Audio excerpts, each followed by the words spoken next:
So thank you everyone for coming today.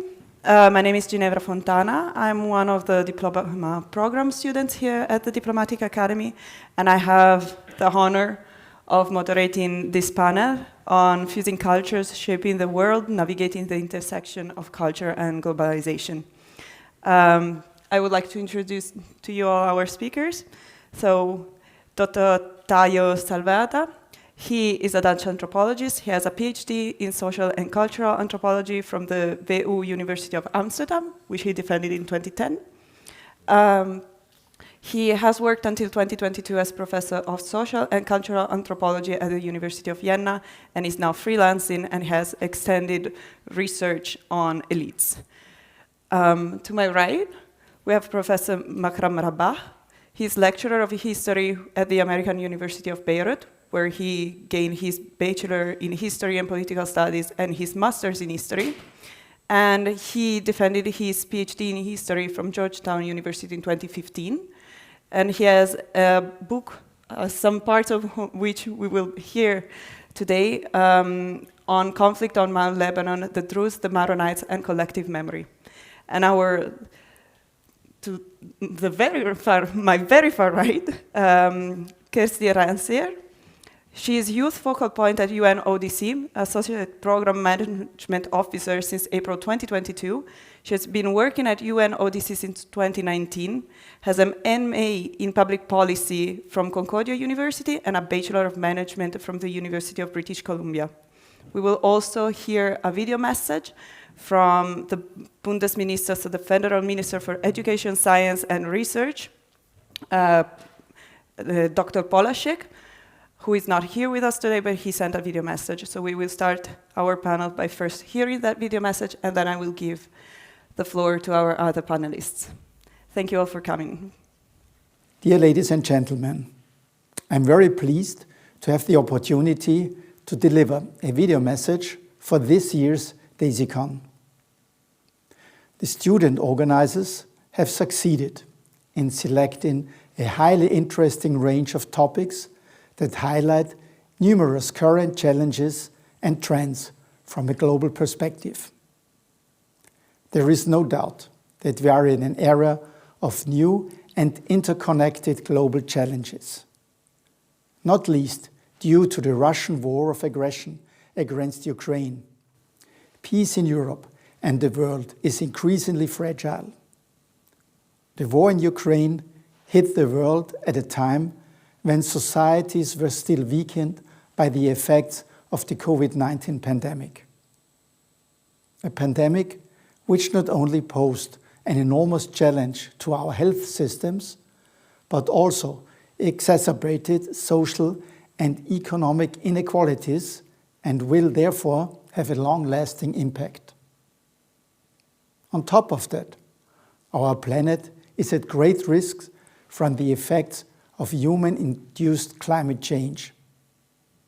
Scientists have been warning for decades that planetary boundaries will soon be reached, or, in many respects, have already been exceeded. All these developments contribute to the situation that we are currently far from achieving the United Nations 2030 Sustainable Development Goals in many areas. Nevertheless, the implementation of the Agenda 2030 remains undoubtedly one of the most urgent tasks of our time. Despite that rather gloomy situation, as the Austrian Federal Minister for Education, Science and Research, I see cause for optimism, because education and science is the key towards a more sustainable, equitable, and prosperous future for all. Education and science has a crucial role in addressing global challenges such as climate change, pandemics, food and water security, or energy shortages. Through conducting research and generating knowledge, scientists are able to identify the causes and consequences of today's challenges and to develop effective solutions. Besides conducting research, higher education equips students with the skills and knowledge needed to address current and future challenges. In doing so, higher education institutions are not only centers of knowledge sharing, but also a place of personal development.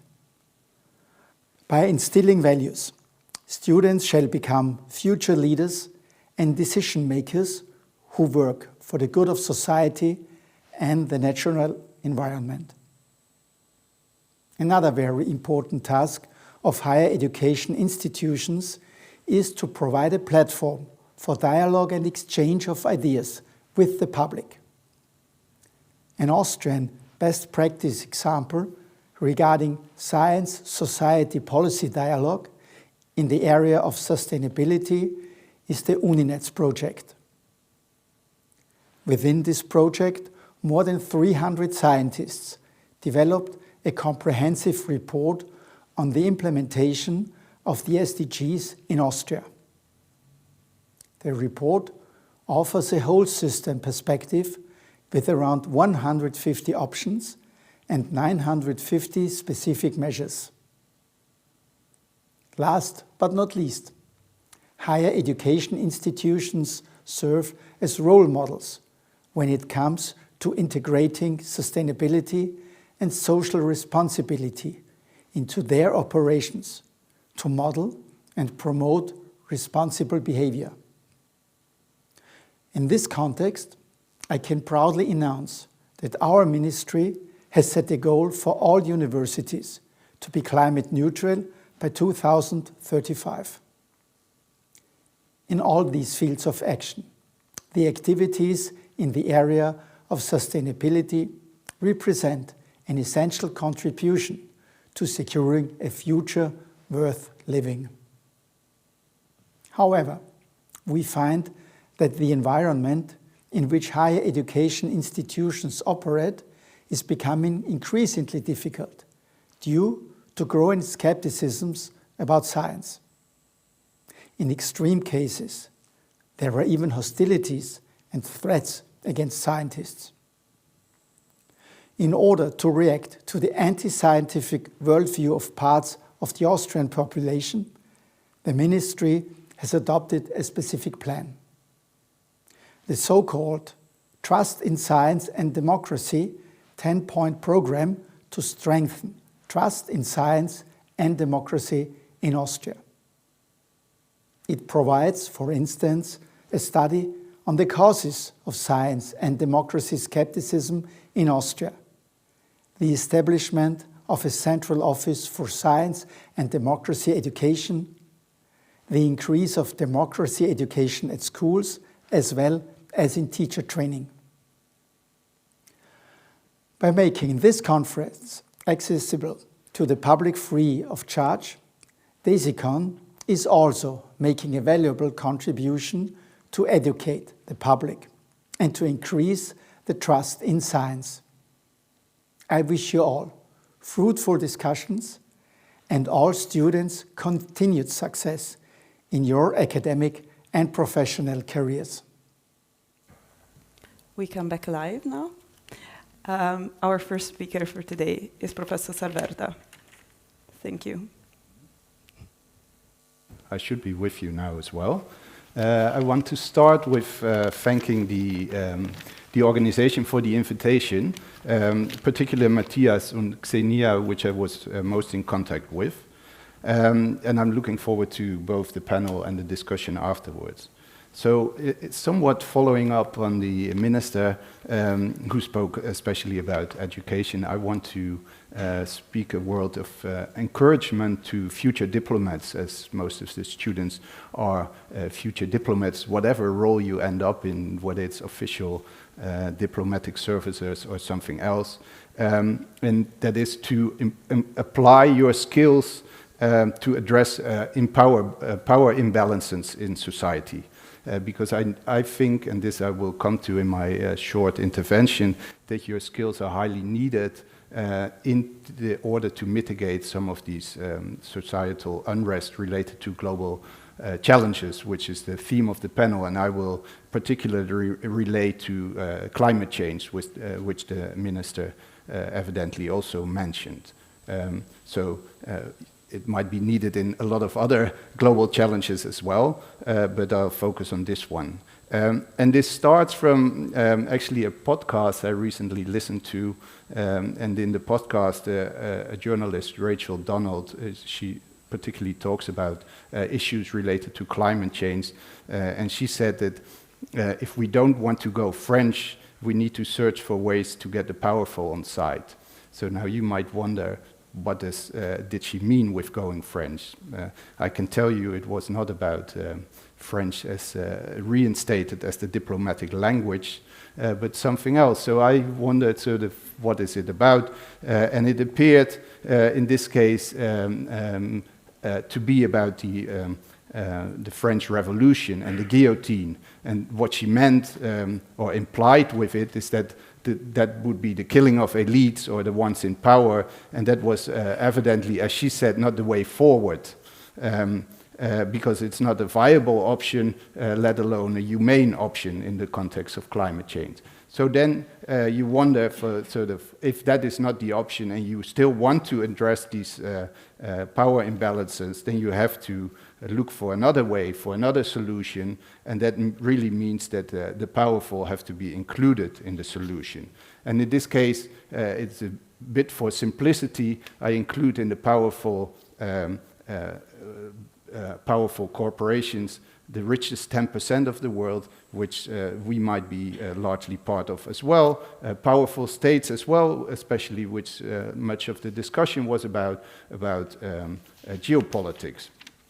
And as evidently becomes clear, is that not only, especially this 10% has been recently all over the media, are pretty much at the cause of much of the climate change, but to successfully mitigate or address climate change, a fair distribution of costs is essential too. And I think the Ambassador Briggs was already referring to this this morning, that you have to address some of these distributional issues.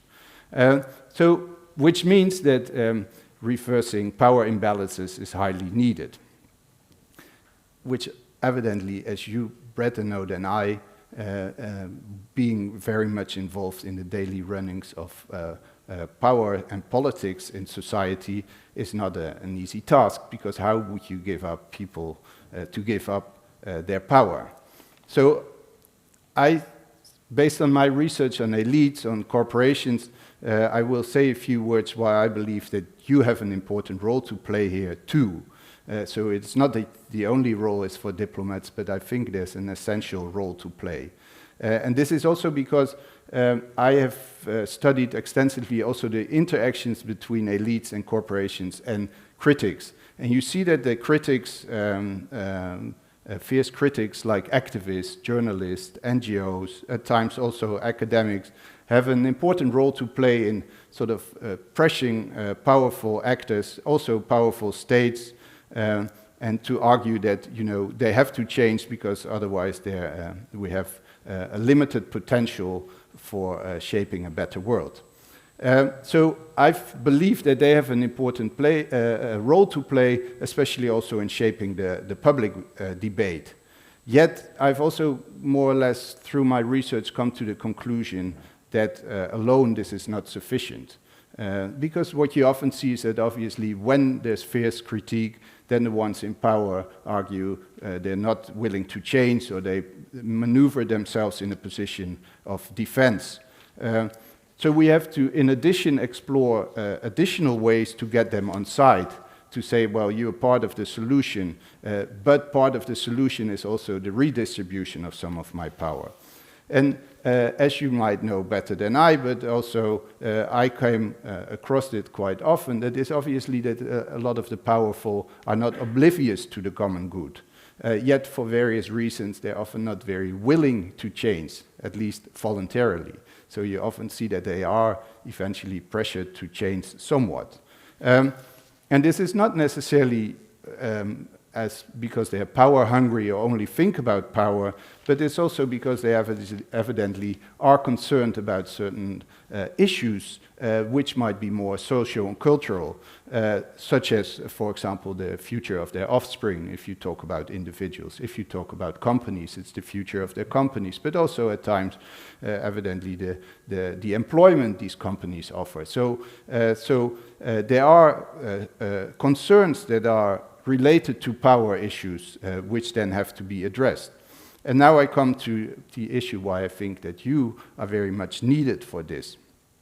Because you as diplomats or people with diplomatic skills, in addition to these fierce critique, might have roles to play to create openings among the powerful, to reconsider then their concerns, to let them realize that change is not the end of the world, and thus that reducing their power in exchange for the greater common good does not necessarily stop them from enjoying life. So because you are, after all, trained, or at least I hope you get a solid training here, to carefully listen to concerns, to reflect upon different perspectives, and to maybe also nudge actors into a certain direction. Basically what I want to encourage you is to also very much think about power, deconstruct power relations, to think why unequal power balances limit our potential to address major challenges, and set to work to think how you can use your skills and knowledge toward a just and environmentally friendly future. Again, this is also not an easy task, because I'm talking about power now, but often power is a very intangible thing, and it's often expressed in other different aspects, such as the defense of interest, but also, for example, the way people influence regulation, or how they talk about, argue that their approach is the best, or discredit other kinds of approach. But building up on this kind of reflection of your assessment of what power is, you may start thinking about responses you can use to convince them or mobilize them to change. Let them see that breaking with established patterns may also be in their interest. Challenge them when they argue that something is not possible.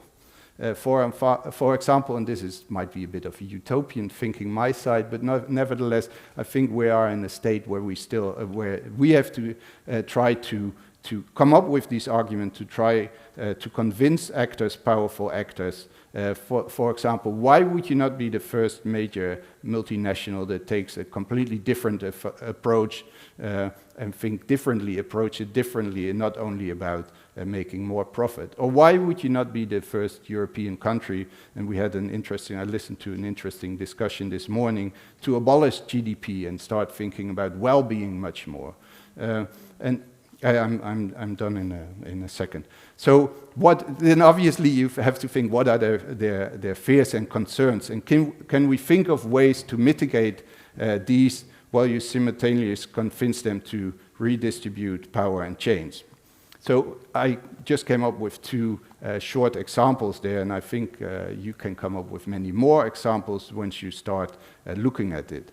And this is where I end. I think, as without seriously debating power dynamics at many various levels, the potential to escape our predicament is significantly reduced of all of us, including eventually those clinging to power.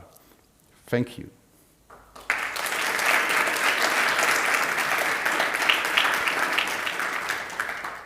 Thank you, Dr. Salverda. And now the floor is yours, Professor. Thank you. Good afternoon, everyone. Thank you for this chance to come and participate in this ongoing debate and to address people who potentially will be not diplomats, but rather policymakers. And this is a big distinction.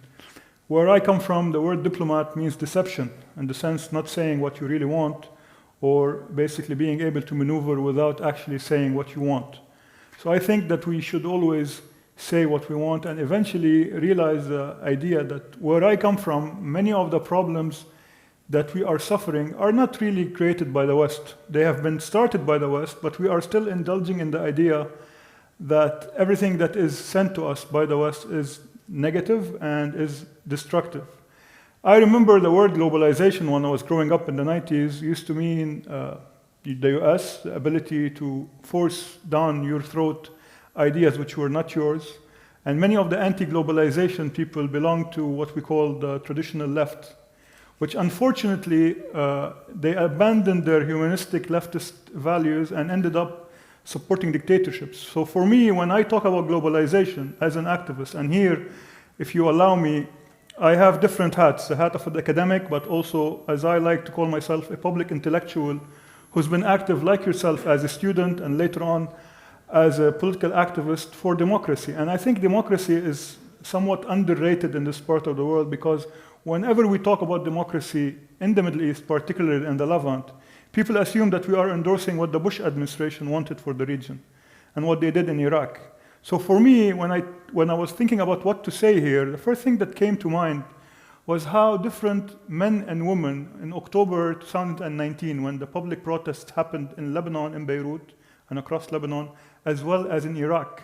So these two groups of young men and women who rose up against the ruling establishment, who were demanding basically freedom, liberty, and accountability, were actually products of globalization, and not the American globalization which we assume, but rather the idea to cross these boundaries that were created by these hegemonic regimes which want us to be Lebanese, whatever that might mean, or Iraqi or Sudanese, belonging to this system which is reflected by the centers of power. And here, when I go back to my work which was mentioned, which is collective memory, and I believe that collective memory is very important in order to understand the conflict that many of us go into. Basically, how you can get to a point where you can kill someone who grew up next to you because centers of power wanted to install a certain software, and your hardware already entertains this. So basically, for me, globalization, particularly in this part of the world where I come from, and particularly in media, as I was asked to talk about, I am not a media expert, but because I am maybe daily on the media, on regional, on local media, I tend to, and through my interaction with my students don't really follow the media. They follow me because they want to indulge in a debate with me in class. They don't really care about traditional media. And this is why when the actual revolution started in Beirut and in Baghdad, they went towards non-traditional media outlets. And one very important outlet was the podcast, where people could all of a sudden transport into media personalities, and they had a huge following, especially they are very well versed in the use of social media. And at the same time, something which is really important here for globalization is stand-up comedy and comedy shows. And I think the best and the most effective way of standing up to the dictator and to killers is basically to make fun of them. And this is something which will make them go crazy. So you see many personalities in Iraq, and if he's Iraqi, we have the Bashir show. This guy overnight, although it's very hard to track what he's saying because he's too local sometimes, so you need someone to explain to you what's happening.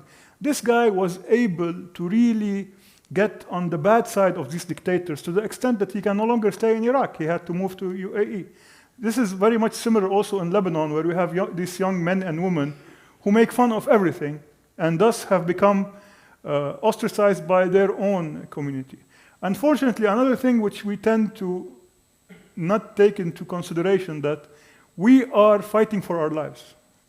And in the region where I come from, Iran and its infiltration of the region, and here I'm not trying to defend the anti-Iran lobby, but I am a victim of this military presence across the region, across Lebanon, Syria, Iraq. And what's happening even in Iran right now is very important, because this generation of young Iranian women and men have decided that they no longer care for the picture of Khomeini, and they decided to burn it. And this is something that anyone who was born before the revolution would never dare do, because this was crossing a red line. First of all, globalization for me means no more red lines.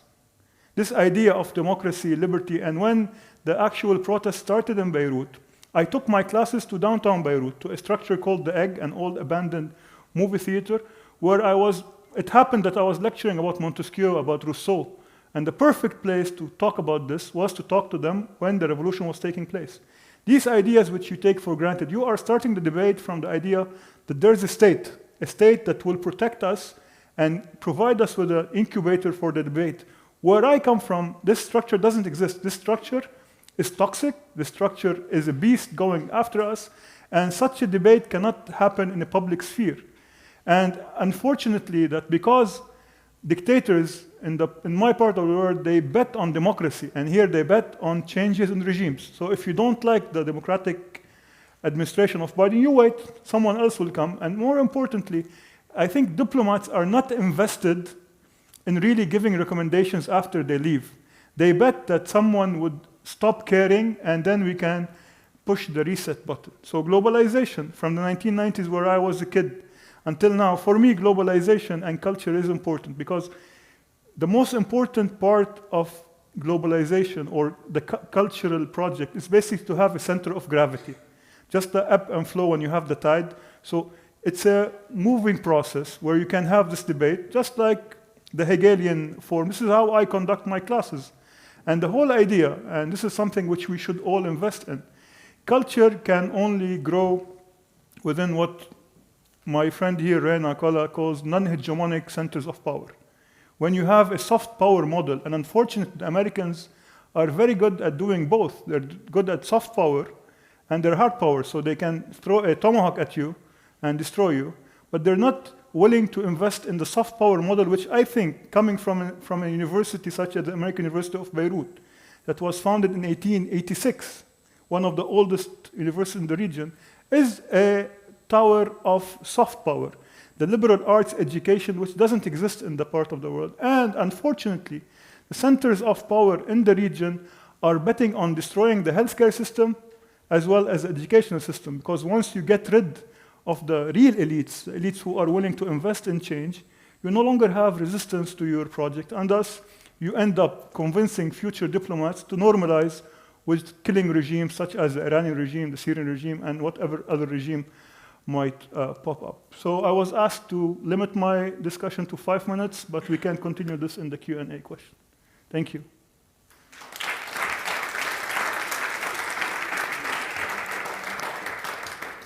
Thank you, Professor. Madame Rancier. Thank you very much. Good afternoon, good evening, I guess, everyone. I hope you're all doing well. I'm very honored to be speaking today and also to be the last presentation. So I hope that you take a deep breath now, can concentrate for a bit, and then we'll have a short or maybe perhaps long Q&A.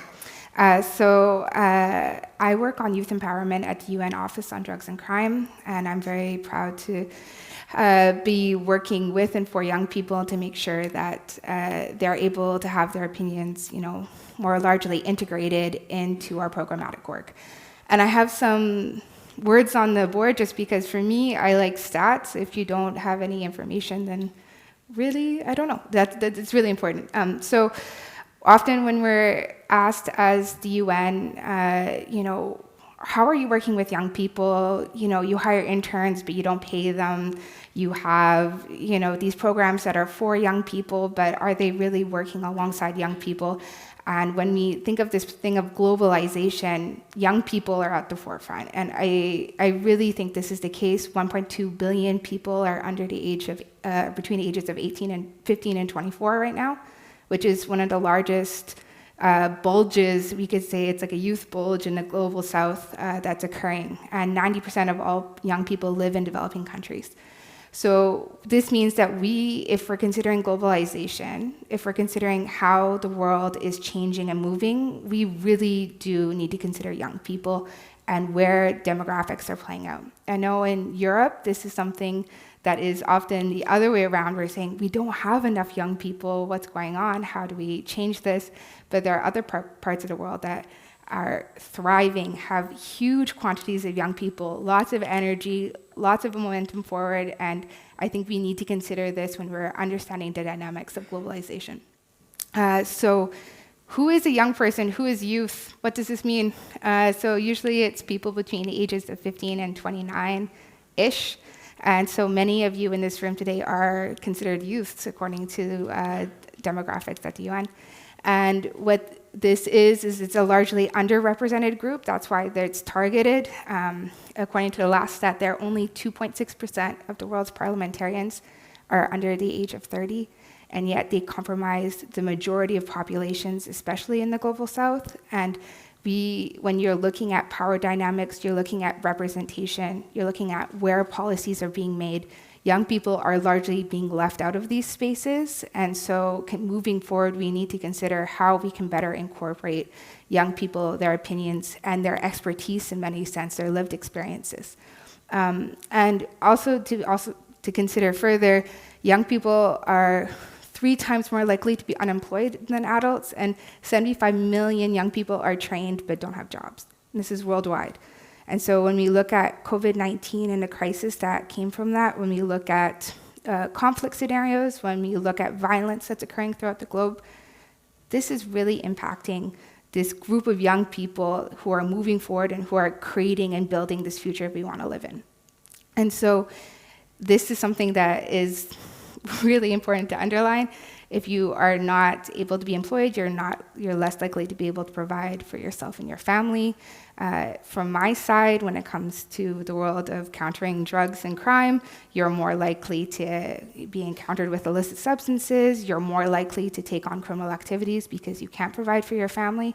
And this is not always the case, but sometimes in generally, this can happen. And so we need to look at these factors to make sure we're understanding how we can positively impact young people and how we can positively impact communities as well. But at the end of the day, despite all of these challenges, you can look around the room and say, yeah, young people are problem solvers, they're savvy, they're using technology in ways that have never been used before, and they're moving forward. And I'm so fortunate I get to work with young people and young leaders from across the globe, and you hear their stories of resilience, of communication, of just moving forward despite the impossible and despite finances in many circumstances. And I think this is something that really needs to be highlighted. And so the other factor, I think, when it comes to globalization is technology. And I know that this was touched on in different panels earlier in the day, but I think when it comes to internet usage and when it comes to connecting, young people are connected differently than the rest of the population. And so if we look at this youth bulge, the demographics that are taking place, it also means that they're connecting to media differently. So 71% of youth compared to 57% of other age categories are connected to the internet. And this is according to the International Telecommunications Union, who is the UN body who's in charge of technology. And as mentioned earlier by some of the previous speakers, young people are not turning to traditional sources of media for their information. Well, maybe my parents might be looking at the television, they may be looking at radio, they may be looking at more traditional sources of media. The majority of young people, especially under the age of 30, are getting their news from TikTok, from Instagram, from Facebook, from different sources that are not always vetted. And I think this is something that we need to consider moving forward, and especially when it comes to false information and when it comes to cybercrime. One of the things that my organization deals with is cybercrime and looking at different aspects. We have new AI softwares that are emerging, ChatGPT, there's a whole discussion around that right now. And many nations are now asking questions, okay, do we even have legislation in place to examine this? How are we going to deal with cybercrime, especially for children? Are there any regulations that we have around safety measures for young people? And so this has caused, we're currently in negotiations for a cybercrime convention with member states, and soon there will be time for civil society, among others, to provide their opinions as well. But just wanted to highlight that this is something that is different about this generation, how they are dealing with globalization. I can even look around the room, and when I think to how I've been able to travel compared to my parents, the opportunities and the connectedness that people who are under the age of 30 have now compared to previous generations is almost unthinkable. And so if we actually are considering how to move forward and what this means in a world for globalization, we need to consider young people. That's, in my opinion, without a doubt. And just to say really quickly that We're working at UNODC with youth. I just put a QR code up on the screen because we have this Youth Empowerment Accelerator Framework that we just launched in 2022. And this is something that I've been a main component of, so I'm very proud of it. But really the idea is to look at new solutions to work with youth across the organization. And I know as many of you are entering the job market, also looking at how can we expand paid opportunities and compensated opportunities for young people. So I thank you for your time and really look forward to your questions moving forward.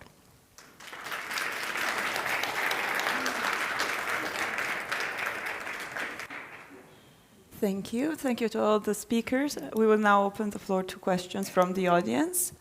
If there's anyone who's willing to start. We have one person there.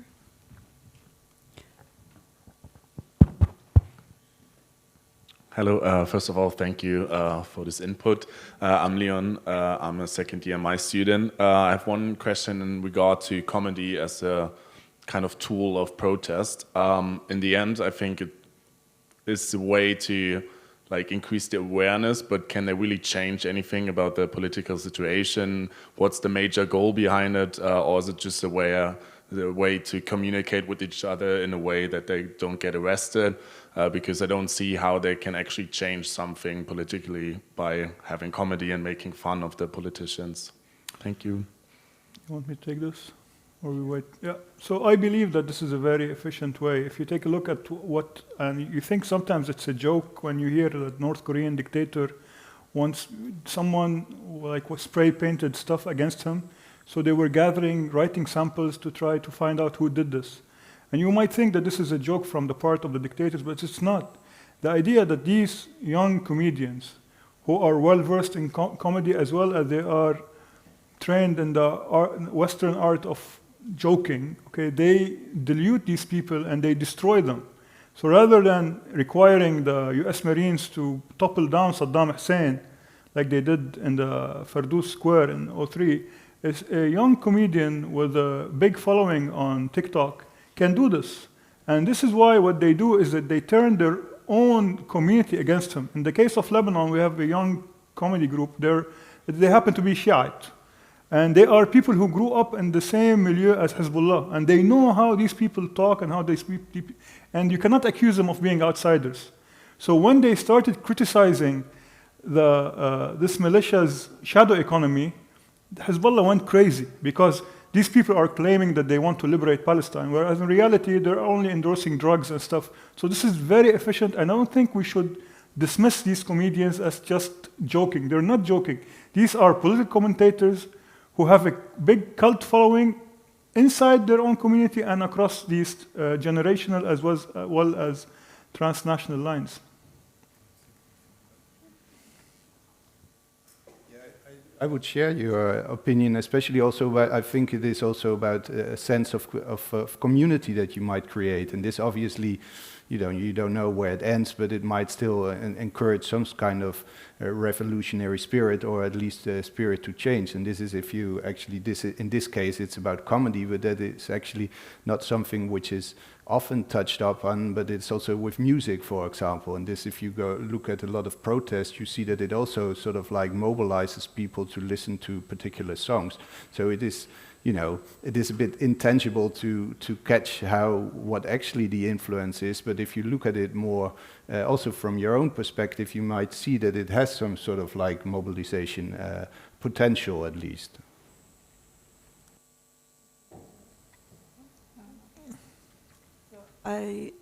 Do we have any other questions? One comment I have, when I'm in class and I give examples to my students to watch Hollywood movies, I'm really shocked that they never heard of them. And I told them, listen, when I tell you to read, you don't read, and when I ask you to watch a movie, you don't.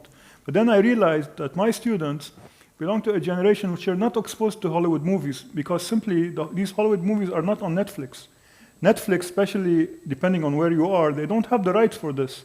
So the way they consume media is through Netflix. And Netflix has realized that globalization and the traditional model doesn't work. So they started making local shows that appeal to these local activists. And in a way, I take a look at Casa de Papel, for example. Casa de Papel is not a Spanish show. It goes across borders, and the idea of going against capitalism, but not in the socialist Soviet form, because no one is willing to accept the Stalin model, and they don't like the capitalist model that the Americans try to endorse. So we have something in between through these platforms such as Netflix. Although they might belong to the traditional globalized economy, they're still giving us avenues for resistance, basically.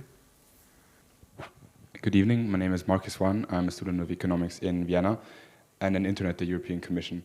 And my question is about the impact of culture. As we are in a Western country, the global West is a center of power, also of cultural power. And in the past, this cultural influence has been utilized sometimes for negative things, such as in the colonial projects in West Africa, for example, where it was used to create desire for Western goods and find new consumers. Today, there is a lot of cultural impact, especially through social media, through new forms of media. It is significant, and we also benefit from it in many ways. But there is a lack of accountability, because sometimes it can be harmful too. So my question is, to everybody, is enough being done to ensure that the cultural impact we have in other parts of the world, especially the global south, that it is done so responsibly and that it doesn't harm the local populations? Thank you.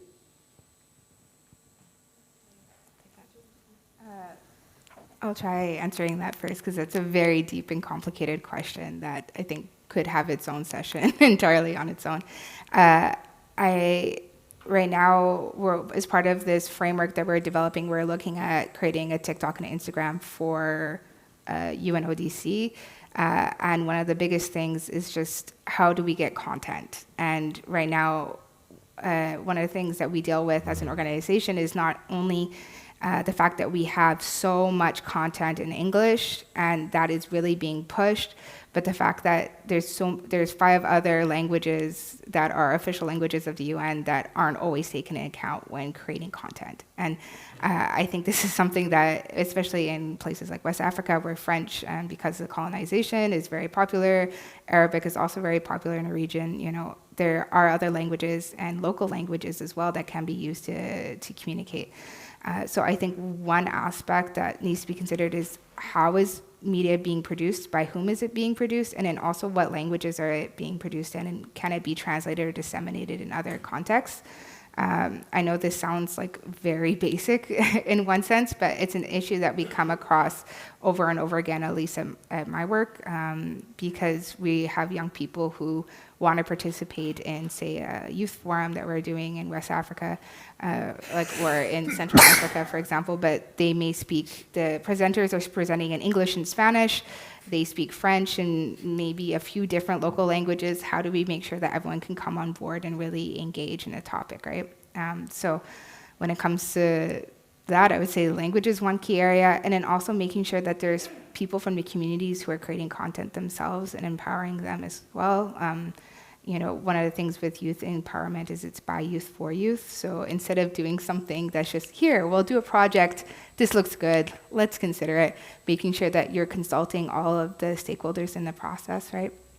And in the same way, when we're creating social media content, or even for big organizations, to work with local partners and make sure that there are, regional and local considerations put in place.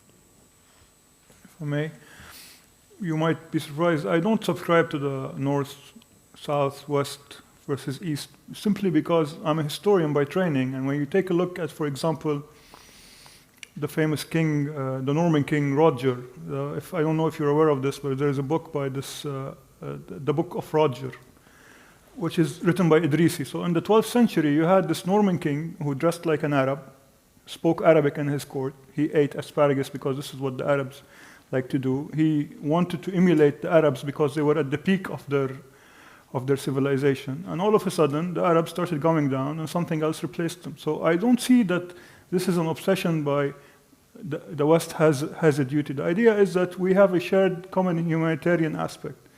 And culture is consumed because it's appealing. So I don't think that anyone, and this Norman King wasn't conquered by the Muslims. He didn't adopt their ways because he had to. He did this because they were cutting edge, they were the leading in science and research. The reason why people emulate the Americans, and I'm a product of American education, is the fact that they're research and development. The Europeans cannot compete with the Americans because if you want to apply to any graduate school, you don't have funding. Whereas if you get into an American school, you get funding with it. This is the basics of culture. Culture needs to have someone who's enlightened like Roger, that would spend money and get these scientists and poets to write for him. Or you have to find an endowment that can be perpetual and help. I was walking here today and I was looking at people eating the croissant. This is a product of the Ottoman invasion of Vienna.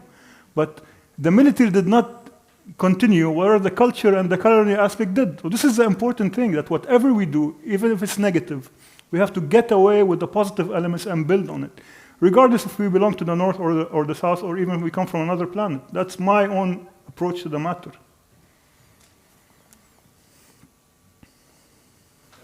To say that there's indeed not really a full control over it, because cultural forms are adapted or changed again in the whether you call it global south or global north, and it comes back as well. So it's an interchange. So obviously, in certain, my bigger concern would be with some of these media and the youth, that you fail to get even if it is false communication, that you fail to get a deeper sense of what's happening. But obviously this is also my interest in reading investigative journalism, which even in my youth was probably only a small minority interested in it. But then it's, this is sort of not easily captured in much of the fast media, evidently. So this is obviously also the way of informing people around the world, or youth around the world. And this, I wonder what consequences that has in the long run.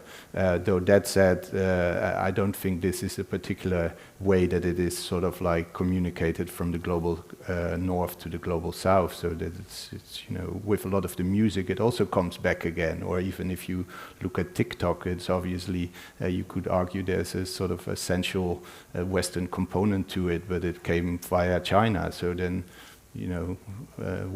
so I would very much second you that it's a sort of much more diverse and interacting world we live in, which doesn't mean there are also power dynamics involved.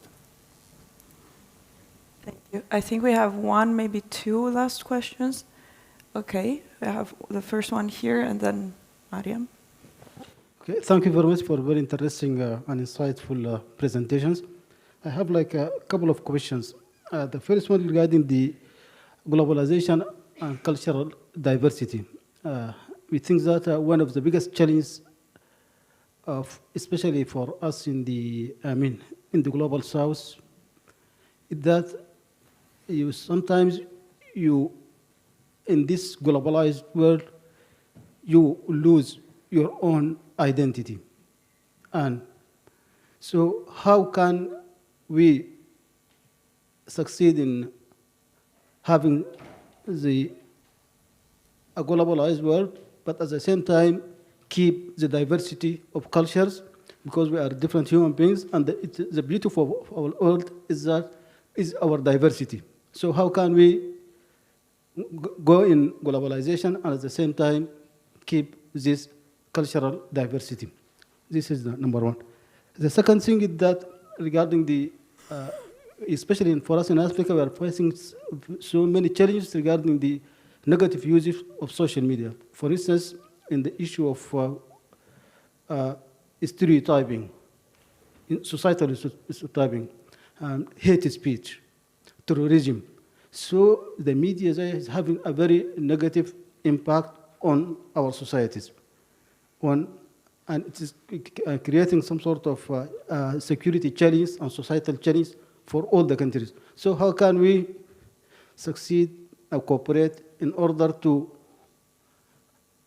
filter what you can say, the content on the media, on this social media, in order to make it to serve the better or the common good of humanity? I mean, stereotyping is and hate speech is very dangerous in such what we call it fragile societies.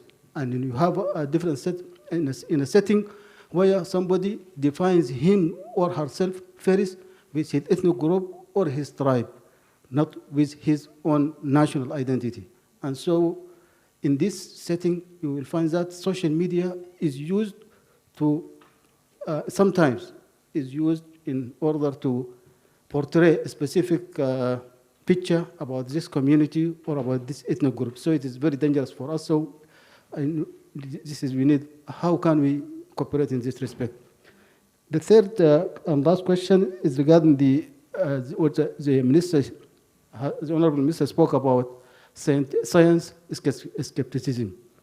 I mean, if here you have science skepticism, in our cases, in our countries, we have skepticism for everything, for science, for society, for politics, and even sometimes for religion, sometimes for the teachers, for the school. And so our youth, sometimes they find themselves in this, some sort of skepticism for everything around them, because they are living in a very desperate situation that my sister spoke about: no employment, no good opportunities, and they don't see any horizon for them in the future. So they live in some sort of total helplessness and desperateness that takes them either to terrorism or to drugs. And so how can we, in such a society, how can we, protect our youth and provide them for a better life? Thank you. Thank you. I would like to get Mariam's question, and I would ask you to try to keep your answer short so we can wrap it up. Please. Thank you. My name is Mariam Cindy. I'm a MICE 1 student. My question is for Professor Rabah. In what ways did the 2019 protests challenge traditional narratives about sectarian divisions in Lebanon? And do you think they erode the red lines that you discussed? Okay, just to start off by answering this, I think that what happened wasn't a revolution in the sense that it did not topple everything, but it opened up the avenues for debate. And it also proved that one thing which is more or less something which the West tries to force on the Lebanese, that the problem is sectarianism. I don't think the problem is sectarianism as long as there's no structure, no state structure that protects the diversity. Because for me, people say sectarianism, I look at it as diversity.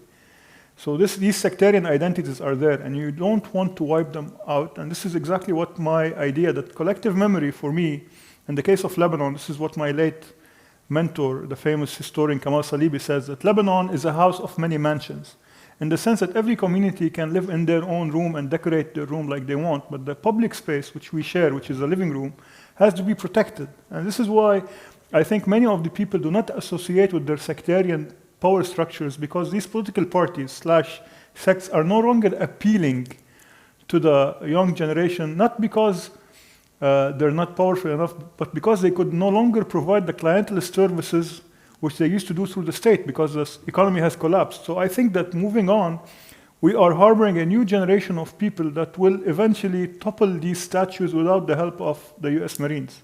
So I believe there is a big departure from earlier experiences, but it takes time. And this is why, although I'm a realist, but I'm also an optimist, that we need to be patient, because dictators are patient more than we are. So we need also to play the waiting game and be ready for when we decide to storm this castle and take it back. That's my idea.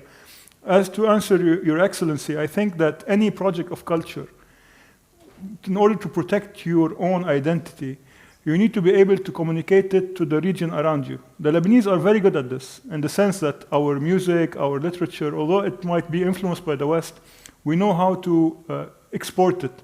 And when we get positive reinforcement, we develop our own things. And this is the essence of the Lebanese, in the sense that they know how to open restaurants abroad, because they know how to market culture. And this is very important, because ultimately, and this is something frustrating to me, so if I try to follow, let's say, a Sudanese artist, he's only talking to the Sudanese. So given that I don't have access to his lingo, to the dictionary that he's using, I turn it off and I move on. So I think many of these projects need to take into consideration that they should also compete on the international sphere, not only locally. And this is the only way to protect your own identity, by creating a source of pride, not only locally, but rather regionally. And I think this is something that many projects in the region lack. They talk to each other, they become too baseball in the sense that they lose the interest of the region and the international community. That's my approach to this.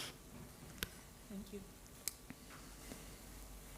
Thank you so much for the questions, and I am going to address the last one, I think, first. And the question was more on how do we address when young people are kind of losing or maybe misdirected if the future or hope. Is that kind of what the question was about? I'm just verifying. Great. So first of all, I think that young people are very hopeful. I think when you talk, there was a study done and divided different age groups, and age 15 to 17 were by far the most hopeful about the future, including the planet, including society, including moving forward. So this was a study done by, I think it was joint with UNDP most recently. So just to say that this is happening, like young people are very positive about the future. I think where, and perhaps I wasn't very clear in my statement, was that in certain situations, young people are vulnerable because of economics, because of where they stand in their society, and because of what's seen as a lack of experience or expertise by other generations. And I think this is something that we're really hoping to rewrite this narrative, because young people are agents of change, they are active in their communities, and they are the ones who are making the way for the future and are the future currently. So I'm not saying that this will happen, this is happening. I've been a part of youth forums where young people are saying, if you don't make a space for us, we will show up. You know, we will be here and we will be telling you your opinion, whether you like it or not, as different generations. And I think this is something that is very powerful and perhaps hasn't been done previously. When it comes to hate speech, I think this is something that online we're navigating and finding our way, simply because hate speech is obviously not appreciated and is not acceptable in any form. And freedom of speech is something that's really important. And sometimes what's seen as a line between hate speech and freedom of speech, especially that interpretation by different governments, is quite close. And I think this is something that there needs to be guidelines on. And I know the UN is working on this. There's, I think, a special task force that's actually working on supporting governments in creating legislation on hate speech. So this is something that is happening, we are working on. And I think it's also good to advocate and raise awareness in your local communities as well. Speaking ill of other people or representing other groups in disrespectful manners is not good. And it's never going to create cohesion or a collective society that we need today. Thank you very much. Dr. Salverda wanted to add something that I would like to wrap it up. I understand that this is a topic that we could continue discussing well into the night, but we have time constraints. So. Yeah, just on your first issue about the protection of particular cultures and the diversity, I think we cannot really control this, and this is on the one hand, so there obviously is a less diversity maybe happening, but as an anthropologist, I'm also positive that you will always see the emerging of new sort of mixtures of new kind of diversity, as the example of Lebanese music, for example. So I think these are shifts you cannot really control. So obviously I can understand it, and I to a large extent also share your concern that there's a beauty in this diversity. So the best way to go is to sort of like document what kind of diversity that you have or had, and then sort of accept also at the same time that there's just influences not only from the global north but all around the world, and leads eventually also to new, because people are so socially and culturally also often in local situations, so then you see the emergence of new kind of forms mixed with ideas from elsewhere. So this is, in that sense, I'm positive about cultural diversity will also continue in the future. Maybe not the same as we have now, but it will still be there for many years and way beyond our lives. Thank you. Thank you very much. So we're wrapping it up now. Thank you all for coming. I would now ask you first for a round of applause for everyone, and then... Thank you. I would like to call to the front the president of the DA Student Initiative and the president of DASICON, and we can remain seated, and all of the team of DASICON.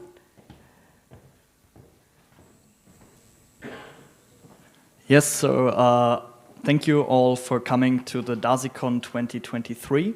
My name is Benedict. I'm the president of the Diplomatic Academy Student Initiative. And let me just say that the DASICON has for years now been one of the biggest public events organized entirely by DA students. For the past 2 years, COVID-19 has forced us to have the DASICON as an online event. So when we started off into this academic year, we knew that there were huge challenges ahead with organizing the first in-person DASICON after the pandemic. Having seen the professionalism with which this conference has been conducted, I now know that there couldn't have been better hands to handle this conference than our dear president of the DASICON team 2023, Anna-Sophie Lux, and her entire team. In the name of the...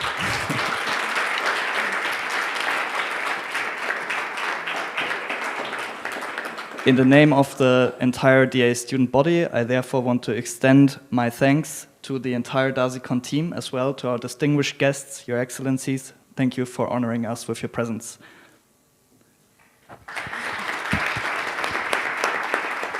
So our president, Anna-Sophie Lux, was expecting the word now, but she's worked with me for months, so I hope she knows I'm not fully to rely on. And now, here's the thing. I'm head of logistics in Moderator, so I've taken a little bit of liberty to manipulate the schedule. And so, ladies and gentlemen, Deputy Director Schubert, what you've seen today is actually months of hard work, and I would really like to take a moment to honor the hard work of Anna-Sophie Lux, our president, and Anna Maria Pfister, our vice president of DASICON. Because what you've seen today is months of weekly meetings on Tuesdays at 8:15 in the evening, which could last for hours. There were debates which sometimes did get a little bit heated. And I think we were a part of about 10 different WhatsApp chats, but there could be a couple more. Now, from all of us heads, a big thank you to Anna Maria and Anna-Sophie. The motto of the Diplomatic Academy is educating global leaders, and the work you guys have shown is really what this value stands for. You guys led a team of 5 different nationalities, and you helped us speak with one common united voice. And that is not an easy job to do. So I'd like to invite Luca and Ananta to give you a little thank you from your heads.